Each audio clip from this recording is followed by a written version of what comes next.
2 men were pinned down and had their eyes gouged out before being stoned to death in South Africa by a gang who sell body parts to witch doctors. Horrified residents in the township of Siqalo in Cape Town heard the men screaming in agony but were too terrified to come out of their homes until the morning. They found the victims covered in blood on Monday morning with their eyes missing and surrounded by large stones. It comes just weeks after a young girl and a young mother also had their eyes gouged out. Locals fear the eyes of the 4 victims may have been taken to be sold to witch doctors who use them to create potions for customers. 2 men were pinned down and had their eyes gouged out before being stoned to death in a township in Cape Town, pictured, South Africa, by a gang who sell body parts to witch doctors. Residents who called the police on Monday vowed to find the killers and murder them in the same way and quickly tracked down 5 heavily blood-stained men and interrogated them. The gang allegedly confessed and were attacked, with 1 beaten to death and 4 escaping. The homes that the alleged killers lived in were torn down by the mob, and angry locals vowed to kill them if the police don't catch them first and gouge their eyes out in revenge. A resident told the Daily Sun,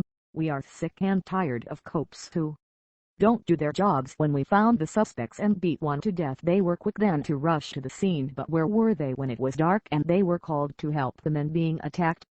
Western Cape Police spokesman Lieutenant Colonel Henry Trott said the murders of the 2 men were being investigated along with the death of a 29-year-old male suspect. Police said the murders of the 2 men were being investigated along with the death of a 29-year-old male suspect. File picture in early June. The local girl Minapel Lekika, aged 5, was found dead under a bridge in Cape Town after vanishing while playing in the street with both her eyes gouged out. Minapel's mother Tandis Away Lekika, 23, was distraught when the news was broken to her, and the girl's father had the distressing job of trying to identify his daughter. The family fear she was raped before her eyes were gouged out and taken by her attacker just days before the body of mother of 2, Anathai Madoini, 33, was found in Nyanga, Cape Town. She had been raped and beaten to death and her eyes gouged out. She had traveled to Cape Town to further her studies and vanished after leaving the local bar. Many locals believe body parts are sold to traditional healers known as sangomas to make their traditional medicine known as muti, which the superstitious are in total awe of.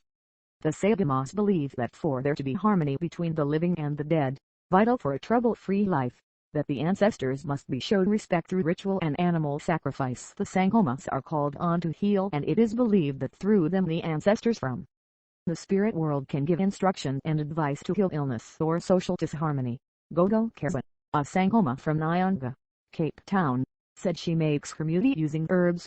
She told the Daily Sun, "South African sangomas do not use body parts. This is a new thing. It derives from foreign nationals who promise business people they can make them rich. They say they use body part to make them rich, and it is making it harder for us local sangomas because people do not trust and they think we are all the same," she said.